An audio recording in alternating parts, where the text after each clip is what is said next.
आप सभी का आपके अपने YouTube चैनल पढ़ाकू योद्धा में हार्दिक स्वागत है।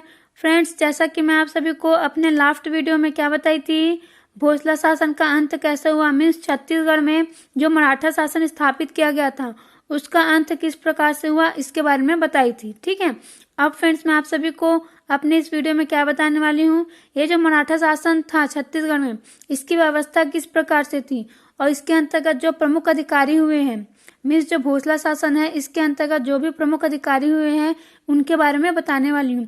क्योंकि फ्रेंड्स ये जो अधिकारी थे इनसे डायरेक्टली क्वेश्चन एग्जाम में पूछा जाता है। ठीक है, और इसी के अंतर्गत मैं आप सभी को, ये जो भोसला शासक छत्तीसगढ़ में थे तब इन्होंने कौन से टैक्स लगाए थे छत्तीसगढ़ में, है ना, मीन्स किस प्रकार की टैक्स प्रणाली, टैक्स मीन्स क्या, कर। ठीक है, तो किस प्रकार से कर लगाए थे, इन सभी के बारे में आप सभी को बताने वाली हूँ। ठीक है फ्रेंड्स, तो आप सभी के लिए वीडियो बहुत ही ज्यादा इंपॉर्टेंट है, क्योंकि अब पीएससी हो या फिर व्यापम हो, सब में इसी प्रकार के क्वेश्चन अब पूछे जा रहे हैं। ठीक है, तो चलिए अब मैं ये वीडियो स्टार्ट करती हूँ।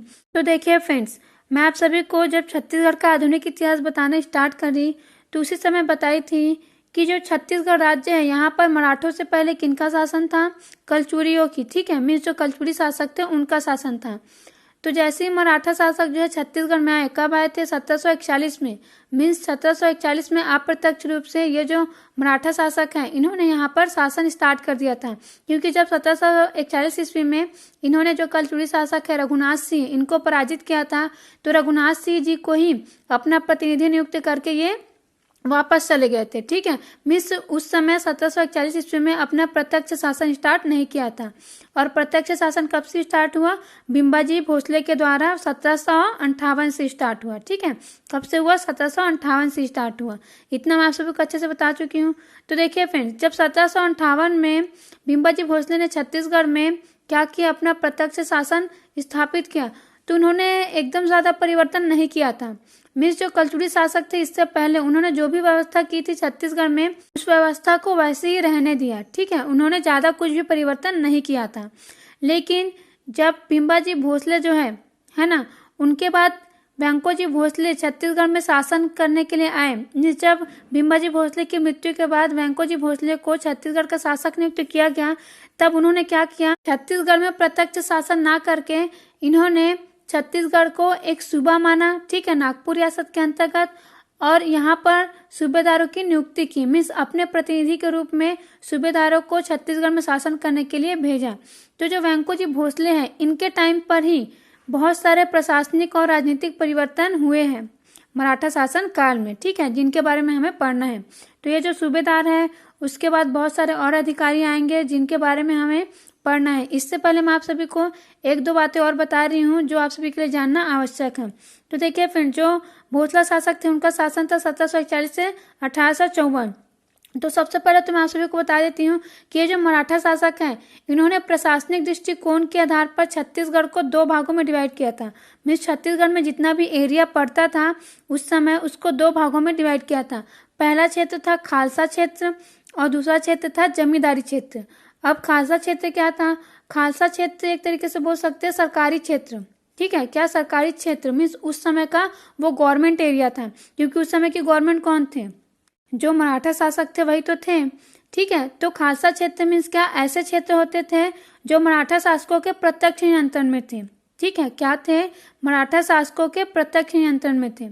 अब जमींदारी क्षेत्र, ठीक है, तो जमींदारी क्षेत्र ऐसे क्षेत्र होते थे जहां पर जमींदार जो है वो स्वतंत्र रूप से क्या करते थे, शासन करते थे। वो सिर्फ टकोली नाम का वार्षिक कर देते थे। ठीक है, जब मराठा शासन व्यवस्था था तो उस समय जो वार्षिक कर है उसको एक नाम से पुकारते थे, उसका नाम क्या था, टकोली। क्या नाम था, टकोली। मीन्स जो वार्षिक कर है इसी को ही क्या कहते थे, टकोली। तो ये जो जमींदार थे, है ना, मीन्स जो जमींदारी वाला क्षेत्र था, यहाँ पर जमींदार जो है पूर्ण रूप से स्वतंत्र रहते थे अपना कार्य करने के लिए, जो भी उनको करना है। लेकिन प्रतिवर्ष वो टकोली देते थे, मीन्स वार्षिक कर देते थे जो भोसला शासक थे उनको। तो इस प्रकार से पूरा छत्तीसगढ़ जो है वो दो क्षेत्रों में डिवाइड था, खालसा क्षेत्र और जमींदारी क्षेत्र। कौन कौन सा, खालसा क्षेत्र और जमींदारी क्षेत्र। ठीक है फ्रेंड्स, अब हम आगे देखते हैं जो छत्तीसगढ़ है यहाँ पर जो भी भोसला शासन के अंतर्गत प्रमुख अधिकारी हुए हैं उनके बारे में। तो देखिए फ्रेंड्स, सबसे पहले जैसे कि मैं आपको क्या बताई कि जब वेंकोजी भोसले आए तो उन्होंने क्या किया, छत्तीसगढ़ में सूबा शासन स्टार्ट किया। ठीक है, जिसके अंतर्गत छत्तीसगढ़ को एक सूबा माना गया और जो भोसला शासक है वह अपने प्रतिनिधि के रूप में सूबेदार की नियुक्ति करके भेजते थे। तो सबसे पहला तो अधिकारी हो गया हमारे लिए सूबेदार। कौन हो गया? सूबेदार। ठीक है, और ये सूबेदार कौन था? ये छत्तीसगढ़ को जो सूबा माना गया था उस समय उसका सर्वोच्च अधिकारी था। मीन्स सूबा शासन के अंतर्गत अगर हम देखें तो यही सबसे उच्च पद का अधिकारी था। देखिए फ्रेंड्स, ये जो सूबेदार होता था है ना, वो किसके प्रति उत्तरदायी होता था? ये जो सूबेदार है वो छत्तीसगढ़ के प्रशासन के लिए जिस भी भोसला शासक की नियुक्ति की जाती थी, सुनिए एक बार फिर से, छत्तीसगढ़ में शासन करने के लिए जिस भी भोसला राजकुमार या फिर भोसला शासक की नियुक्ति की जाती थी, मीन्स जिसके अधिकार में छत्तीसगढ़ का प्रदेश होता था, ठीक है, उसी के प्रति यह उत्तरदायी होता था। और जिस शासक के अधिकार में छत्तीसगढ़ का प्रदेश होता था, मीन्स जो छत्तीसगढ़ प्रदेश है वो होता था, वही शासक ही जो सूबेदार है उसकी नियुक्ति करता था। ठीक है, और ये जो सूबेदार है फ्रेंड्स, इसको छत्तीसगढ़ में हर प्रकार के अधिकार प्राप्त थे, जैसे कि सैनिक हो गया, असैनिक क्षेत्र हो गया, दीवानी मामले, फौजदारी मामले, इन सभी मामलों में ये जो सूबेदार होता था वो सर्वोच्च अधिकारी होता था और ये किसी को भी मृत्यु दंड भी सुना सकता था। मीन्स इसको बहुत ही ज्यादा अधिकार प्राप्त थे। ठीक है, तो इतनी बातें आप सभी को याद रखना है। और साथ ही आप सभी को बता चुकी हूँ मैं कि सूबेदार की नियुक्ति किस प्रकार से होती थी। ये जो सूबेदार होता था, ठीक है, इसकी नियुक्ति योग्यता के आधार पर बिल्कुल नहीं होता था।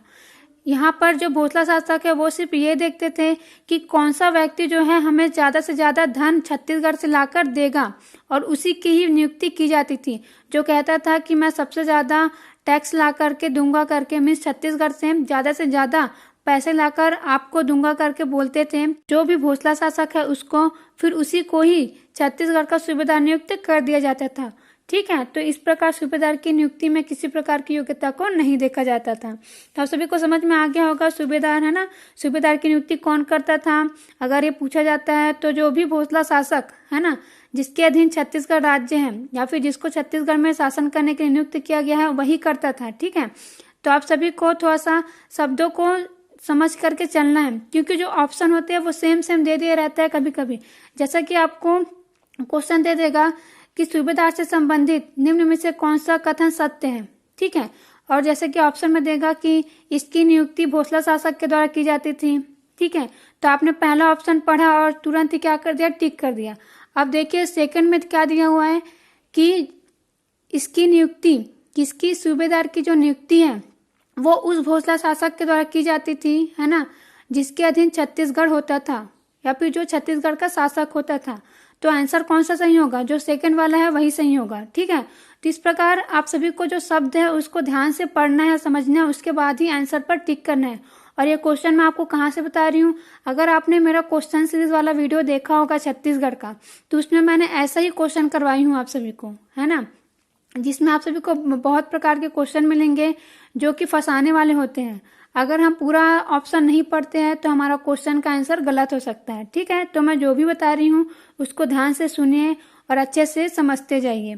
अब आगे देखते हैं अगले अधिकारी के बारे में, जिनका नाम है फडणवीस। क्या नाम है? फडणवीस। ठीक है, ये एक पद था उस समय भोसला शासन के समय जिसका नाम है फडणवीस। ठीक है, इसके बाद एक और पोस्ट है पोतदार करके। ठीक है, क्या है? पोतदार करके। इन दोनों का नाम मैं आप सभी को इसलिए बता रही हूँ क्योंकि ये जो पोस्ट है फडणवीस, ठीक है, और जो पोतदार, ये दोनों ही पोस्ट जो है वो जो सूबा है ना, मीन्स जो सूबेदार थे उसके अधीन भी था ये पोस्ट।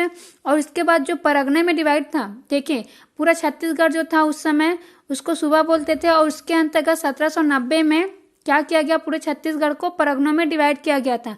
जैसा कि आज छत्तीसगढ़ किस में डिवाइडेड है, जिलों में डिवाइडेड है। ठीक है, तो इसी प्रकार से उस समय जो प्रशासनिक व्यवस्था थी उसके अनुसार जो छत्तीसगढ़ है उसको सूबा मानते थे। ठीक है, और उसके अंतर्गत फिर से उसे परगनों में डिवाइड किया जाता था। तो जो सूबा है ना, मीन्स जो सूबा है उसके अंतर्गत जो सूबेदार है उसके अधीन दो पोस्ट होता था, फडणवीस और पोतदार। मीन्स हम बोल सकते हैं कि पूरे राजधानी के स्तर पर, जैसे कि रायपुर हो गया, है ना, रायपुर क्या छत्तीसगढ़ की भी राजधानी है, तो जैसे कि रायपुर में होगा फडणवीस और पोतदार दोनों। ठीक है, अब अगर हम आते हैं कोई भी जिला ले लेते हैं, जैसा कि मैं राजनांदगांव जिला ले लेती हूँ। ठीक है, तो जैसे कि राजनांदगांव में जो जिलेदार होगा, है ना, मीन्स जो भी जिलाधीश बोलने से जो भी कलेक्टर होगा तो उसके अधीन भी क्या होगा, एक फडणवीस होगा और एक पोतदार होगा। ठीक है, इस प्रकार से आप सभी इसको समझ सकते हैं। तो उस समय जो सूबा था उसमें जो सूबेदार थे उसके अधीन भी फडणवीस और पोतदार थे। और जो परगने में डिवाइड था छत्तीसगढ़, तो जितने भी परगने थे उसके जो भी कमाविंसदार होते थे, परगने का मुख्य अधिकारी कौन होता था? कमाविंसदार होता था। तो उस कमाविंसदार के नीचे भी कौन होते थे? फडणवीस और पोतदार होते थे। और जो काम राजधानी के फडणवीस का था वही काम परगना में जो भी फडणवीस था उसका काम था। ठीक है, तो काम बिल्कुल सेम था, पोस्ट का नाम भी सेम है, लेकिन अधिकार क्षेत्र अलग अलग। जो सूबेदार वाला फडणवीस और पोतदार था वो पूरे छत्तीसगढ़ का देखता था। ठीक है, और जो भी परगने का पोतदार या फिर फडणवीस था वो क्या करता था? उस परगने का ही हिसाब किताब करता था। ठीक है फ्रेंड्स, आप सभी को समझ में आ गया होगा। तो देखिए, ये जो फडणवीस है और जो पोतदार है, तो फडणवीस क्या करता था? पूरे राज्य में, है ना, मीन्स उस समय छत्तीसगढ़ को जो सूबा माना जाता था, तो पूरे सूबे का हिसाब किताब करता था आय व्यय का। ठीक है, तो इस प्रकार ये आय व्यय का हिसाब करने वाला सर्वोच्च लेखा अधिकारी था। क्या था? लेखा अधिकारी। डायरेक्टली पूछा जाएगा कि भोसले शासन के समय इनमें से कौन सा लेखा अधिकारी था। ठीक है, तो उसमें नाम दिया रहेगा फडणवीस, पोतदार, कमाविंसदार, बड़कर, ऐसा करके। ठीक है, तो ये जो फडणवीस है यही आय व्यय का हिसाब करने वाला सर्वोच्च लेखा अधिकारी था। ठीक है, लेखा अधिकारी। अब आगे देखिए पोतदार। लेखा अधिकारी मीन्स क्या?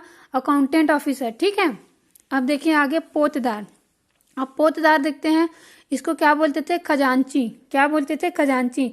इसका मतलब यह है कि जो राजधानी थी उस समय, ठीक है, राजधानी क्या था उस समय? रतनपुर। ठीक है, तो ये क्या थे? राजधानी में जो भी खजाना है ना, उसमें जो भी पैसे जमा हो रहे हैं या फिर खजाने से कुछ भी निकाला जा रहा है, खजाने में कुछ भी जमा कर रहे हैं, तो उसका हिसाब किताब रखता था। ठीक है, क्या बोली मैं? जो राजधानी में स्थित खजाना है उसमें जमा होने वाली राशि और जो निकालने वाली राशि है उसका हिसाब किताब रखता था। ठीक है, तो इस प्रकार से इसका नाम क्या था? पोतदार। ठीक है, और ये क्या था? एक खजांची था।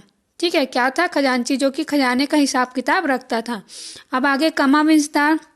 तो अभी मैं आप सभी को बताई कि कमाविंसदार कौन होते थे? परगने के प्रमुख होते थे। जैसा कि सूबेदार होता था ना सूबा में, है ना, जिसको सैनिक, असैनिक, दीवानी, फौजदारी, हर प्रकार के अधिकार थे पूरे सूबा में। इसी प्रकार से जो कमाविंसदार था वो परगने का प्रमुख होता था। ठीक है, क्या होता था? परगने का प्रमुख होता था, और परगने के अंतर्गत उसको उसी प्रकार से अधिकार प्राप्त थे जैसे कि सूबा के अंतर्गत एक सूबेदार को था। तो आप सभी को समझ में आ गया होगा कि परगने का सर्वोच्च अधिकारी कौन होता था? कमाविंसदार होता था। और ये जो कमाविंसदार है, ठीक है, ये सूबेदार के प्रति क्या होता था? उत्तरदायी होता था। जैसा कि सूबेदार जो है वो भोसला शासक के प्रति उत्तरदायी होता था, तो ये जो कमाविंसदार है ना, ये सूबेदार के प्रति उत्तरदायी होता था। और साथ ही जो भी क्षेत्र उसका परगना, उसकी व्यवस्था देखना, हर प्रकार की व्यवस्था, सबकी जिम्मेदारी किसकी होती थी? ये जो कमाविंसदार होते थे, है ना, परगने का प्रमुख, इनकी ही ये जिम्मेदारी होती थी। अब आगे देखते हैं जो परगना है, ठीक है, उसके अंतर्गत जो भी अधिकारी थे उनके बारे में। तो देखिए फ्रेंड्स, ये जो कमाविंसदार है ना, इसके अधीन फडणवीस भी आते थे और पोतदार भी आते थे। ठीक है, अब उनके बारे में मैं आप सभी को बता चुकी हूँ कि उनका काम क्या होता था। अब उनसे रिलेटेड जो भी फैक्ट है आप सभी को अच्छे से समझ में आ गया होगा, तो मैं इन दोनों को छोड़ करके बाकी जो अधिकारी थे उनके बारे में बता रही हूँ। तो देखिए, कमाविंसदार के बाद अब बड़कर के बारे में बताती हूँ। ये जो बड़कर होता था वो कमाविंसदार को सूचना देने वाला होता था। क्या होता था? कमाविंसदार को सूचना देने वाला, चाहे वो कोई भी सूचना हो, जैसे कि प्रशासनिक संबंधित कोई भी सूचना है, ठीक है, परगने में कोई भी फसल की दशा कैसी है और परगने की सामान्य दशा कैसी है, इस प्रकार से हर चीज की जानकारी ये जो बड़कर है, मीन्स हर चीज का जो भी सूचना है, ये जो बड़कर है वो कमाविंसदार को देता था। ठीक है, तो जो बड़कर है वो कमाविंसदार के अधीन एक पद था। ठीक है, जो क्या करता था? कमाविंसदार को सूचना देता था परगने में कुछ भी हो रहा है उसके बारे में। ठीक है, चाहे वो प्रशासनिक से रिलेटेड हो, ठीक है, चाहे वो फसल से रिलेटेड हो, हर प्रकार की सूचना ये दिया करता था। अब उसके बाद है बरार पांडे। ठीक है, क्या है? बरार पांडे। ये लगान रजिस्टर तैयार करने वाला अधिकारी होता था। क्या? लगान रजिस्टर तैयार करने वाला अधिकारी। ये जो बरार पांडे होता था, इसी के रजिस्टर के आधार पर प्रत्येक गांव का लगान या फिर कर निर्धारित किया जाता था। ठीक है, देखिए ये प्रत्येक गांव जाता था, ठीक है, वहां पर दौरा करता था, वहां पर जो भी फसल है उसको देखता था, उससे रिलेटेड सूचनाएं एकत्र करता था, उसके बाद उस गांव का लगान संबंधी दस्तावेज तैयार करता था। कौन? बरार पांडे। ठीक है, अब इसी दस्तावेज के आधार पर जो गांव है, ठीक है, उसका कर निर्धारित होता था। और साथ ही ये क्या करता था? जितने भी गांव है, ठीक है, उसका लगान विवरण पूरा एकत्र करके कमाविजदार को भेज देता था, जिसके आधार पर जो कमाविजदार होता था वो उस पूरे परगने का लगान निर्धारित करता था। मीन्स ये जो बराड़ पांडे है वो किसी भी परगने में स्थित जितने भी गांव हैं वहां पर जाकर सर्वे करता था और उसका एक क्या तैयार करता था, रजिस्टर तैयार करता था और कमाविजदार को भेज देता था। फिर एक कमाविजदार जो है उसने जो भी रजिस्टर तैयार किया उसके आधार पर ही परगने का लगान निर्धारित करता था। ठीक है, तो इस प्रकार से बराड़ पांडे कौन था? लगान रजिस्टर तैयार करने वाला अधिकारी, लगान रजिस्टर तैयार करने वाला अधिकारी। अब आगे देखिए पंडरी पांडे। ये जो पंडरी पांडे था, ठीक है, ये ग्रामों में जो भी मादक द्रव्य होते थे, ठीक है, मादक द्रव्य मीन्स क्या, जो भी शराब वगैरह होता है ना, ये सभी क्या होते हैं, मादक द्रव्य बोलते हैं इसको। तो जितने भी मादक द्रव्य हैं इससे रिलेटेड जो भी आमदनी होता था, मीन्स इन सभी से पदार्थों से जो भी आमदनी होता था, जो भी आय होता था, उसका हिसाब रखने वाला ये अधिकारी होता था। कौन? पंडरी पांडे। ठीक है, तो इनको याद रखिएगा कि ग्रामों में जो भी मादक द्रव्य है, ठीक है, उससे रिलेटेड जो भी आमदनी होता था उसका हिसाब रखने वाला अधिकारी था पंडरी पांडे। उसके बाद माल चपरासी, जैसे कि नाम ही है माल, ठीक है, मीन्स संपत्ति। तो जो संपत्ति है या फिर जो माल है उसका सुरक्षा करने वाला अधिकारी होता था ये कौन? माल चपरासी। ठीक है, अब उसके बाद गौटिया। तो गौटिया जो है ये ग्राम का प्रमुख होता था। जैसा कि मैं आपको बताई ना, सूबा का प्रमुख कौन होता था? सूबेदार, है ना। परगने का प्रमुख कमाविजदार। तो उसी प्रकार से होता था गौटिया गांव में, ठीक है, जो कि गांव का प्रमुख होता था। और ये पोस्ट ना तो उस समय वंशानुगत था, ठीक है, और ना ही उसे बेचा जा सकता था।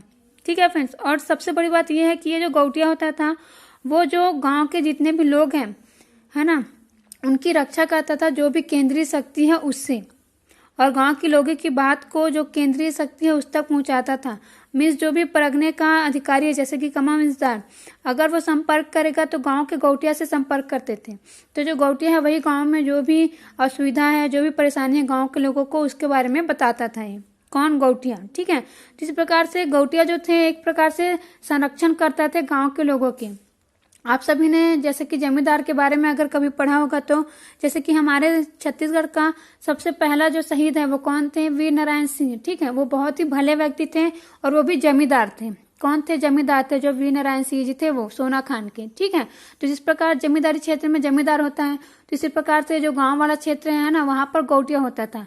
तो जो अच्छा होता था वो अच्छा होता था और कई लोग बुरे भी होते थे, ठीक है, जो कि गाँव के लोगों के बारे में नहीं भी सोचते थे।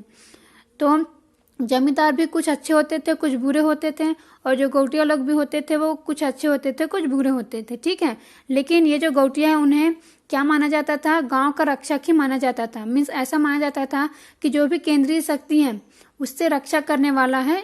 इस प्रकार से जो गाँव के लोग होते थे वो सोचते थे। ठीक है फ्रेंड्स, और जैसा कि ये जो परगने के अधिकारी है, कमाविजदार सूबे का अधिकारी है, सूबेदार, है ना, तो इसी प्रकार से ये जो गौटिया हैं इनको भी गांव का प्रमुख होने के नाते जो भी न्याय संबंधी अधिकार है ना, मीन्स मजिस्ट्रेट होने का, है ना, और साथ ही जो भी पुलिस वाला अधिकार है, मीन्स इनको भी सजा सुनाने का अधिकार था। गाँव स्तर पर अगर कुछ भी हो रहा है तो इनको अधिकार था कि ये गाँव स्तर पर ही क्या करें? न्याय करें। तो इस प्रकार से ये पोस्ट बहुत ही अच्छा पोस्ट था। जो भी व्यक्ति थे उनका जो स्थान है वो बहुत ही सम्मानजनक था उस समय, और उनको बहुत ही सम्मान देते थे जो गांव के लोग थे वो। तो आप सभी को समझ में आ गया हो गया है ना कि गौटिया जो कौन थे वो गांव के प्रमुख होते थे। और सबसे मोस्ट इम्पॉर्टेंट बात आप सभी को मैं ये बताना चाहूंगी कि ये जो गौटिया वाला पद है ना, ये कलचुड़ी शासन के समय भी था, है ना। तो क्वेश्चन पूछा जाता है कि कौन सा पद है या फिर कौन सा पोस्ट है जो कि कलचुड़ी शासन और जो मराठा शासन व्यवस्था इसमें कॉमन था। तो आप सभी याद रखिएगा कि ये जो गौटिया का पद है वो दोनों टाइम पर, मीन्स कलचुड़ी शासन व्यवस्था और अभी जो मराठा शासन व्यवस्था स्थापित हुआ, इन दोनों ही टाइम पर ये पद था, मीन्स ये कॉमन था दोनों में। ठीक है, और साथ ही फ्रेंड्स जो गांव स्तर पर लगान का निर्धारण है, ठीक है, और उसकी निश्चित अवधि में वसूली के लिए वह जिम्मेदार होता था। जैसे कि मैं आप सभी को क्या बताई थी कि गाँव स्तर पर जाकर जो बराड़ पांडे है ना, वो वहाँ का जो भी फसल है उससे संबंधित सूचनाएं लेता था, सर्वे करता था। तो इसमें उसकी मदद कौन करता था? ये जो गौटिया होता था वही। ठीक है, और फसल कैसी है इसके हिसाब से जो गौटिया है वो गांव वालों के साथ क्या करते थे? बातचीत करते थे कि किस प्रकार से लगान होना चाहिए, क्या होना चाहिए करके। ठीक है, उसके हिसाब से लगान के निर्धारण में ये सहायता करते थे। और साथ ही जो भी निर्धारित किया गया लगान उसको निश्चित अवधि में वसूली के लिए भी ये जिम्मेदार होते थे।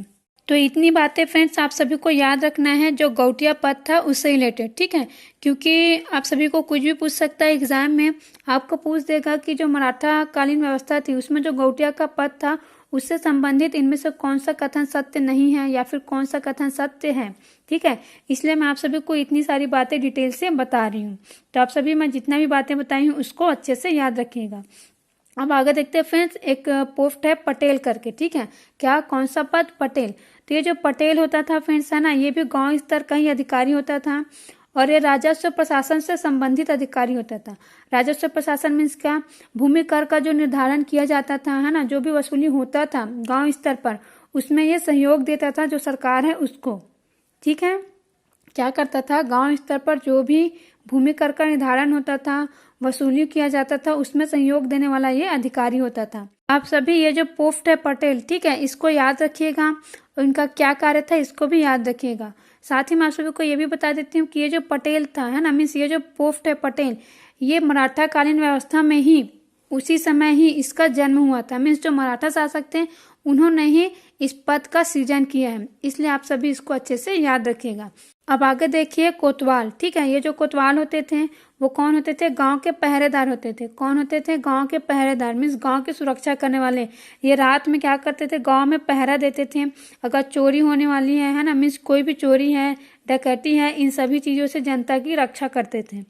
और साथ ही अगर कुछ भी होता था गांव में तो गांव का जो गौटिया है ना, उसको ये जानकारी देता था और इस कार्य के बदले उनको गांव में एक छोटा सा खेत दिया जाता था। अब इसके बाद देखते हैं चौहान। कौन? चौहान। ये जो चौहान होता था ये गांव की रक्षा करने वाला होता था, इसको ग्राम रक्षक कहते थे। क्या कहते थे? ग्राम रक्षक। ये जो भी कार्य करता था है ना, इस पर जो गौटिया होते थे गांव के, उसका ही नियंत्रण होता था। तो आप सभी को सिर्फ इतना ही याद रखना है कि जो चौहान होता था वो ग्राम रक्षक होता था। तो आप सभी को जितने भी अधिकारियों का नाम मैं बताई हूँ उसको याद रखिएगा। अब आगे मैं आप सभी को बताने वाली हूँ कि ये जो भोसला शासन व्यवस्था था, ठीक है, तो उस समय कौन सी भूमि व्यवस्था अपनाई गई थी, इस बारे में क्वेश्चन पूछा जाता है। डायरेक्टली पूछा जाता है कि भोसला शासन के समय कौन सी भूमि व्यवस्था प्रचलित था करके। तो कौन सी भूमि व्यवस्था प्रचलित था? तालुकदारी। कौन सा? तालुकदारी, ठीक है। और ये क्वेश्चन एग्जाम में पूछा भी जा चुका है। अब ये किस प्रकार की व्यवस्था होती थी? ये जो व्यवस्था थी उस समय मराठों के समय तालुकदारी, इसमें क्या होता था?